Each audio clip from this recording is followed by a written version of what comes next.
Hi, I'm Jonathan, and welcome to Marble Top Workshop. Today, I'm going to show you why you should never throw these away, and how we're going to use this to solve a problem most of us have in our workshop: lighting. How are you going to use a broken chair to solve a lighting issue? Let's head on out to the workshop and find out. I gotta see this. If you're going to be doing all the work, you always make me do all the work. So when we get to the shop, we have some overhead lights that are out, and that noise you heard in the background was crypto miners, and they are loud. But before I get started, I'm going to see if I can fix these overhead lights, and I'm going to use this non-contact AC voltage detector, see if I can pinpoint the problem. And once I find the problem, I'll set up a shop light. Turn the breaker off so I don't get fried. Make sure the electric's off. It is. And I'm going to proceed to change out the switch. Now, if you're not an electrician, I don't suggest you mess around with changing out switches. I'm not an electrician, but I don't always follow my own rules. So once we get that switched out, we can move on now to the main project, and that's another screw I dropped. Jeez. Okay, so now we can move on to the main project. Mobile shop lighting. Now I'm going to use the base of an old office chair for this project, and I'm going to use some PVC pipe.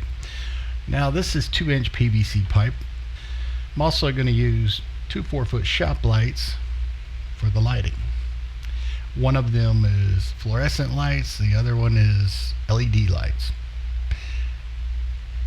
This light was extremely dusty, so I wanted to plug it in to make sure that it did work. One thing I get frustrated about when trying to work on any project is not having enough lighting.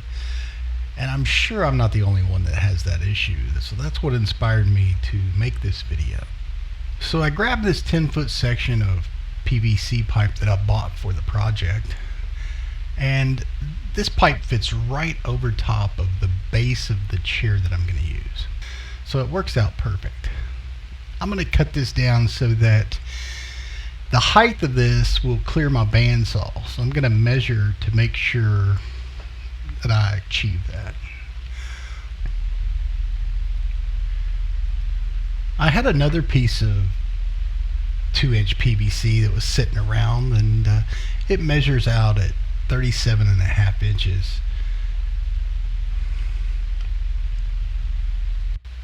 So I'm just going to cut off 37.5 inches from the 10-foot section, and that'll give me almost 7 foot of clearance, so that will definitely fit over my bandsaw. Now I'm going to drill a hole in this T-fitting so I can screw in a pipe fitting that I have, and we'll use that later for support. I heat the PVC up using a heat gun, making it pliable, so when I screw in the brass fitting, it'll have a nice tight fit. I'm going to use another piece of PVC that's 1 inch, and I'm going to cut that off to about 16 inches. That'll give me enough height for the supports that I'm going to use later. Next, I have to attach the two shorter pieces to the T-fitting, and for that I was going to use some PVC cement. But when I got the cement, I realized, like me, it had a little age behind it and was solid as a rock. But that's okay. I'll just drill some holes in it and put some screws in it to hold it. So now I have to attach the shop lights to these pieces of PVC. For the most part, I used zip ties to attach it. I did drill some holes in this frame of the light. I was going to run some zip ties through there, but then I looked around and there was a U-bolt staring at me in a tub. So I thought, well, I might use that. But what would the odds be of the holes I just drilled that I didn't measure fitting the U-bolt? Well, wouldn't you know it? It worked perfect. Now I just have to make sure there's enough clearance for the light bulbs once the U-bolt's installed. Since I don't have an assembly table, I had to use this little portable table to assemble this, and it was kind of tricky doing it by myself. I decided it'd be easier once I got the one light attached to go ahead and put it up on top of the pole and then attach the other light. I drilled a hole in the end of this piece and attached the little brackets so I could attach the zip ties to it. Well, once I get the lights secured, I use a power strip to plug them in, and then I'll plug that into the wall. That'll give me an on and off switch. And I'll just secure the cords and the power strip with some zip ties. It's looking brighter already. And now for the support.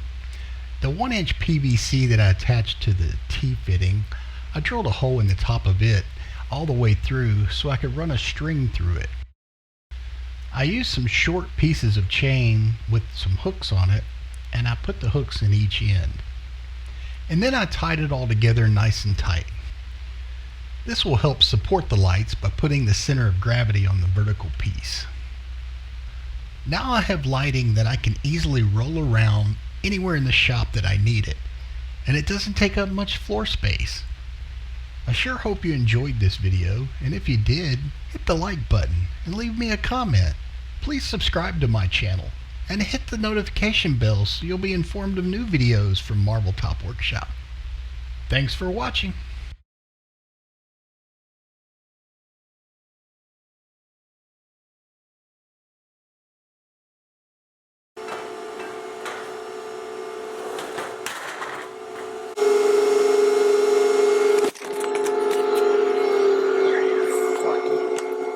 Kidding me? The hell,